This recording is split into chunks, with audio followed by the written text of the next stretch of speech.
Hello and welcome to another episode of the Fantasy Writers Toolshed. I'm your host, Richie Belling, and today we're chatting all things Dungeons and Dragons and the influence this cracking game has had on the fantasy genre. Janina, Arndt and Lucy Atkinson from the Fey Fellows podcast and avid D&Ders as well will be joining me to shed some light on the phenomenon. But before we dive in, I just wanted to let you know about a free writing class taking place on the 5th of May 2022, and it's all about how to edit a novel. Now, a few people have asked me about the best ways of editing a novel, and I'm actually working through this process again at the moment. So I thought it a fine time to share with you my methods. And it's a very straightforward approach that I take, recommended by master editor Solstein. But I do introduce my own twists to ensure the story is full of gripping conflict, that character development is compelling, and essentially that there are no dull middle bits, which is always a bit of a risk when you're writing a piece of fiction so long. The link to register for the class is in the description, and a recording will be sent around immediately after the live class. So if you can't make it, don't worry. And everyone who does access the class will also get some freebies, including a copy of my book, A Fantasy Writer's Handbook, the first few chapters of Pariah's Lament as well, my debut fantasy novel, my editing checklist, and an invite to our writing group. And if you are looking for more immediate help with your writing, you can check out our Patreon page too for more writing classes.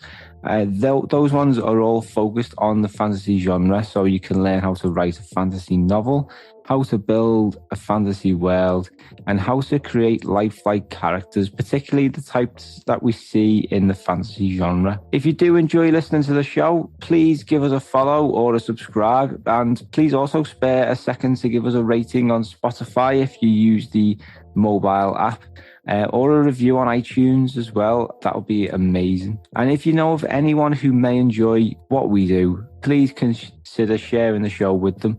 It helps us out more than you may appreciate.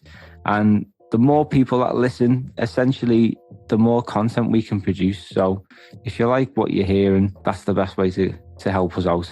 Now, on with the show. And here's Janina and Lucy from the brilliant Fey Fellows podcast for a chat about Dungeons and Dragons. In the last couple of episodes, we've looked at fairy tales and we've looked at ghost stories. And today we're going to move away from the classic folklore mythos vibe and look at something more contemporary, would you say, in Dungeons and Dragons? I know it's been around for a good while, but more so than it's a bit later than the ghost stories and fairy tales we've been chatting about. Now, to help me do that, I'm delighted to welcome Lucy Atkinson and Janina Arndt from the Fey Fellows podcast. How are you both doing? Great, thank you. Thanks for having us. I understand that you both play Dungeons and Dragons quite regularly, is that right? Yeah, once a week. Oh, very good. So I am completely clueless on the subject. I have never played it. I know a bit about it. I don't know anyone who plays it. I think we were just saying before, that was probably the biggest problem, is I don't know anyone who plays it. So it's a bit of a tricky thing to get into. But I suppose there's groups out there and I need to get off my ass and find some. So can you tell us a bit about Dungeons and Dragons, the history, and what it is today? I think it's been around since the 80s, hasn't it? But maybe earlier than that even. But yeah, definitely since the 80s. Yeah. I mean, it's if you want to, like, the way we found our group was just through university, so that's probably the if you're in school or in uni or some if you're in any community sort of thing. Yeah, I mean, the way it works, you've got a dungeon master who has to know everything, and that is a lot. Yeah. There's books out there. There's Dungeons and Dragons books that tell you how to create characters, which monsters there are, which worlds there are. There are all sorts of different worlds and campaign books that you can go through that give you like already created content to handle, which is easier like to balance things out because you need the world to work in a way that you've got a power balance between the monster encounters or the encounters of enemies in some way that your characters can match in terms of power. But there are also people who just homebrew it all and just just come up with their own concept. And you can set it on Mars if you want. It doesn't it doesn't have to be the classic fantasy setting, but it usually is something of it. So I understand that it's a playthrough campaigns then. So how does that work? It's like basically the easiest way to think about it for someone who's never done it is like it's collaborative storytelling mixed with a board game. So it's like you tell a story with dice, essentially. If you've got a pre-made campaign, you're playing through something that someone else has written to make a certain story happen in a certain way, and then you've got choices that you can make that change the story and change what happens or decide if you die, if you fight badly or whatever. Yeah. Or if you roll badly, especially. So the dice basically determines the success of the game then, pretty much. To an extent. I mean, you can there's different elements. There's role play in which you can play your character. Like the Dungeon Master plays all the characters that aren't played by the players, right? You've got one Dungeon Master and they have to know like all the surroundings, the world, the creatures in it, and who you would encounter if you choose different things. Like we make a habit of especially making choices that our Dungeon Master has not prepared for. Yeah, very true. Very true. Careful. So yeah, that's always lovely. Which is actually not like our DM is someone who's really good at improvising, just at improvising story. So it works. Like you don't have to have everything prepared. There's different kinds of DMs. There's some who like literally come across with like, I had one friend who started DMing and she used to like make her own parchment beforehand to give out to people when they came to that point in the story where when they didn't, it was a real problem. But so there are some campaigns that are more flexible than others. But yeah, you essentially as a player, you pick one character and you can role play this character and sort of say what they would actually say or describe what their action is. And then there's combat in which you have to roll for the success of you can't just say, okay, I shoot this guy with an arrow. So that's the point where the dice decide. Yeah. And you roll an attack, you roll to hit basically. And if you roll over a certain number, then you hit them and then you roll the damage. And then so then you take that off of their health essentially and HP, which most gamers will come across. So it's quite similar to that. And in that sense, it's like a board game. Sometimes you've got a map as well because you need to know how far away you are from certain people because spells and certain weapons have ranges that you need to be within in order to like use that attack on someone. That's very interesting. I used to play Warhammer and it's got that kind of vibe. Yeah, it's very, very like that. Yeah. Yeah. Oh, there we go then. I might not be as clueless as Yeah. So and what I'm thinking, basically when you're describing how you play it, there's going to be a lot of benefits now for fantasy writers, especially like the role play and the world building. As writers yourselves, do you find benefits in playing Dungeons and Dragons? It's useful for character creation to me, like practicing character creation and thinking about how a character would speak, how a character would act in situations that I haven't necessarily thought about, which happens quite often. You get into situations and how they would interact with other characters that have been made, by other players who have specific intentions. So everyone's a little bit weird in D&D, like all of the characters that are created. And so having the ability to adapt your character to the weirdness of other characters is a really good skill to learn as a writer because it helps you create like deeper and more realistic characters, I think. Yeah, you spend more time with the character or like in the character's head as well, like, because you can't really then be like, oh, so this other character could do this or that character could do this.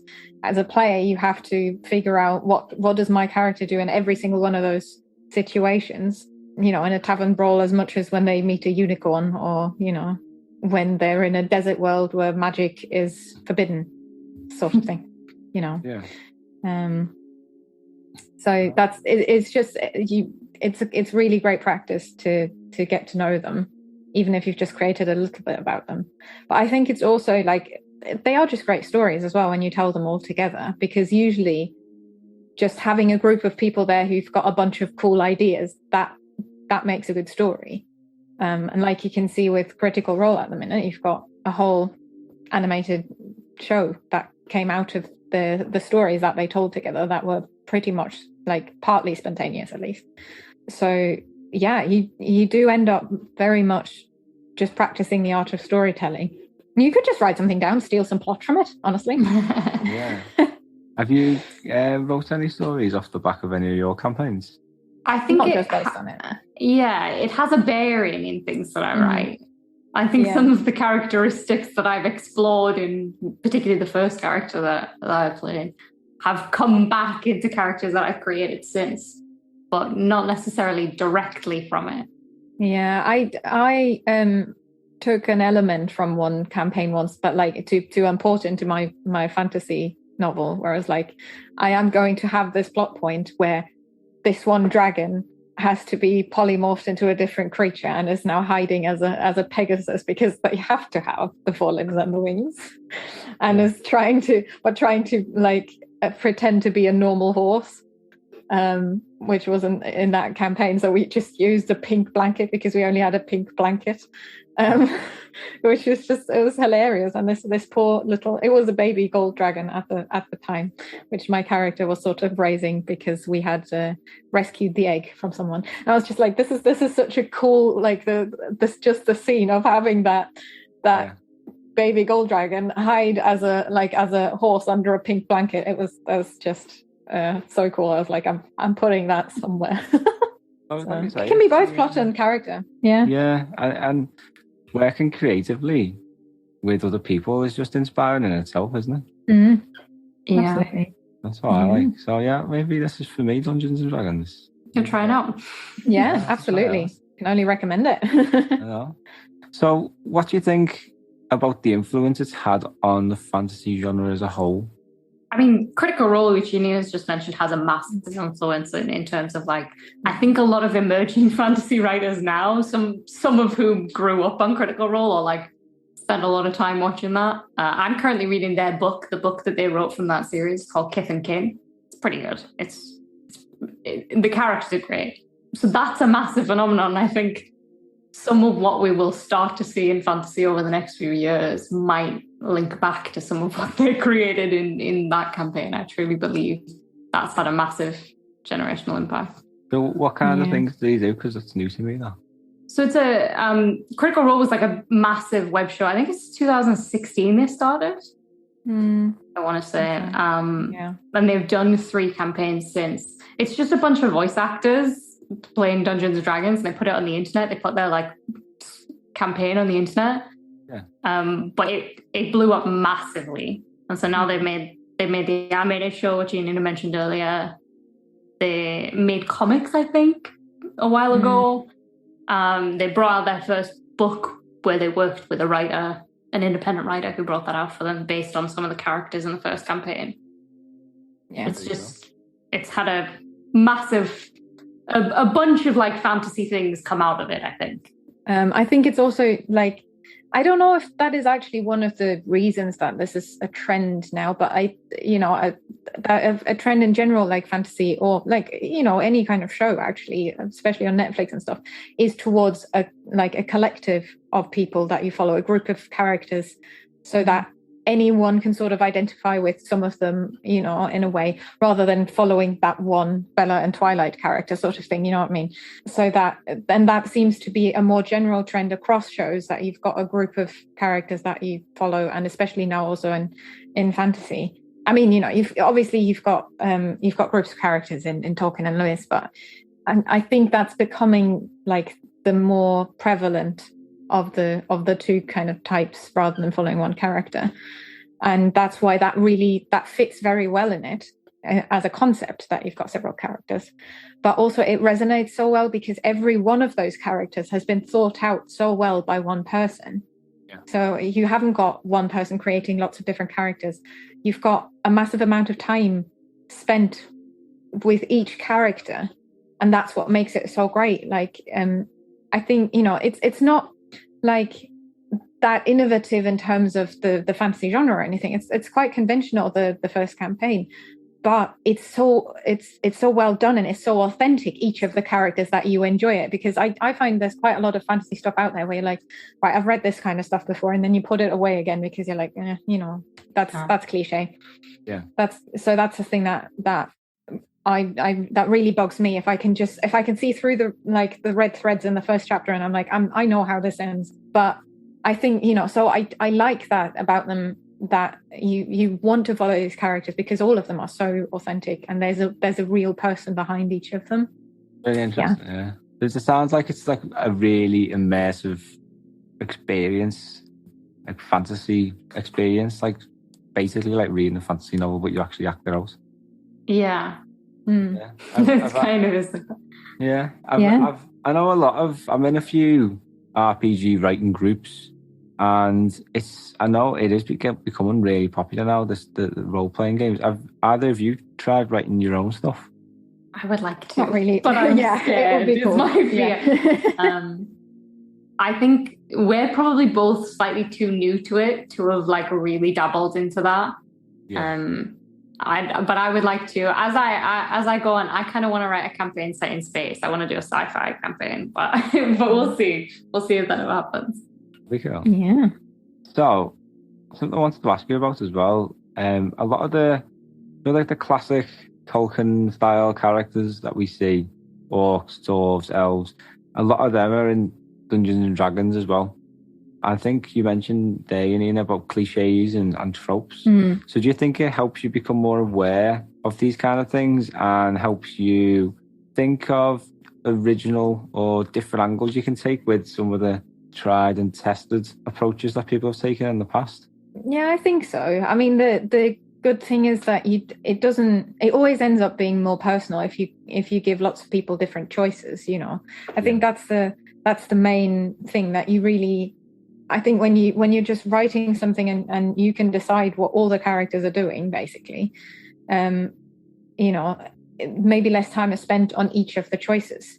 Whereas if you're all there and you're taking care of your own character and you have to make a choice for that character every single time, then you become more aware of the amount of agency you have. And also, like, obviously there are things like, you've got pre-made species, races, characters, and spells and things that you can use, which is good in a way because they're predefined, but it also makes you more aware of what their features are and how you could technically subvert that. Like, we also did a campaign where like I said, magic was forbidden and it is still around.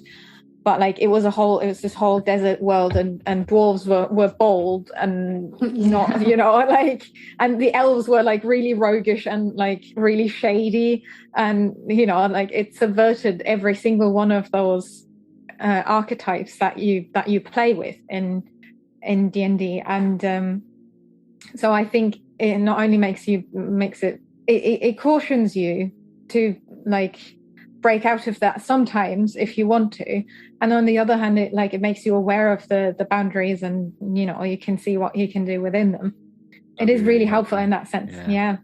So in summary then, what would you say are the biggest things that fantasy writers can take away from playing Dungeons and Dragons, or even just reading about some of the campaigns and researching what it is?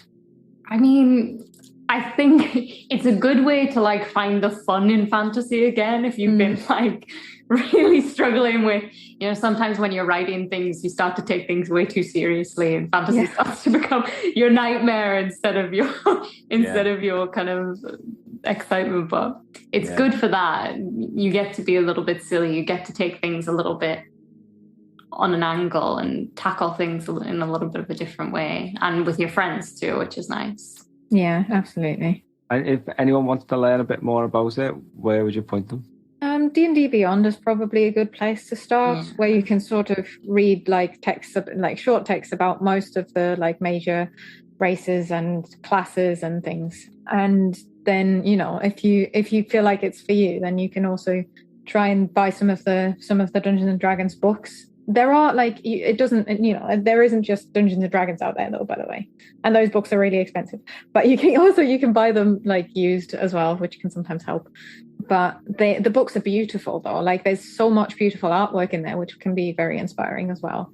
And yeah, so I would say that you don't necessarily need to know everything about it to be playing it either. Like even if you watch Critical Role, you can see that, you know, some of them are like, oh, so I can't do that? Oh no.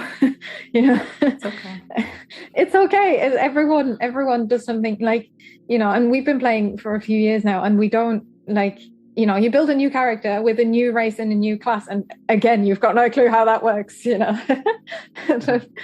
So, you know, so that's quite funny as well in that sense. So it doesn't have to be perfect. You don't have to know everything.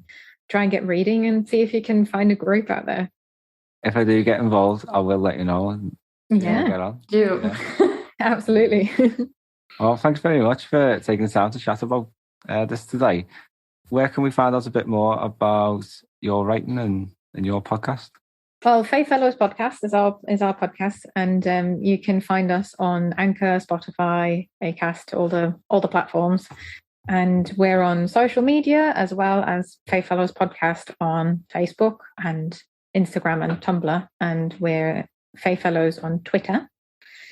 And yeah, our writing. Oh gosh. I don't know. Just find it if you find it. Yeah, just have a look at our names on the socials and you'll probably find us somewhere. Very good.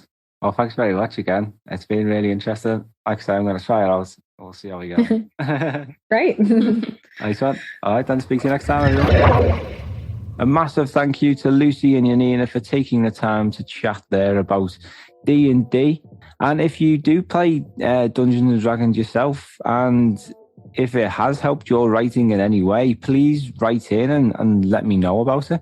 The fantasywriterstoolshed at gmail.com is the email address. And I'm sure we'll return to Dungeons and Dragons in the future. And I do promise that before that time, I will give the game a go. So if anyone's near me in Liverpool and fancies having a game, give me a shout. Again, use that email address. And that's about it for today's show. Thank you so much for listening.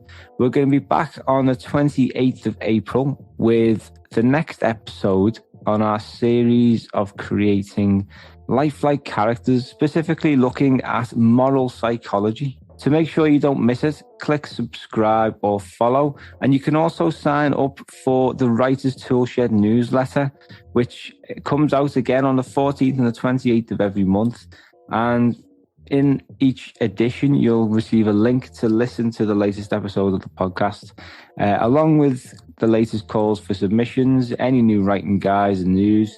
And usually there's a featured topic per installment as well. You'll also be invited to my writing group. There's hundreds of us at the moment. Everyone's having a great old time sharing, discussing ideas. The link to learn more about that is in the description. And don't forget, if you want to learn how to edit a novel, register for the writing class taking place on the 5th of May. The link to do so is in the description. And for more immediate classes, check out our Patreon page. Thank you so much again for listening, and keep on scribbling.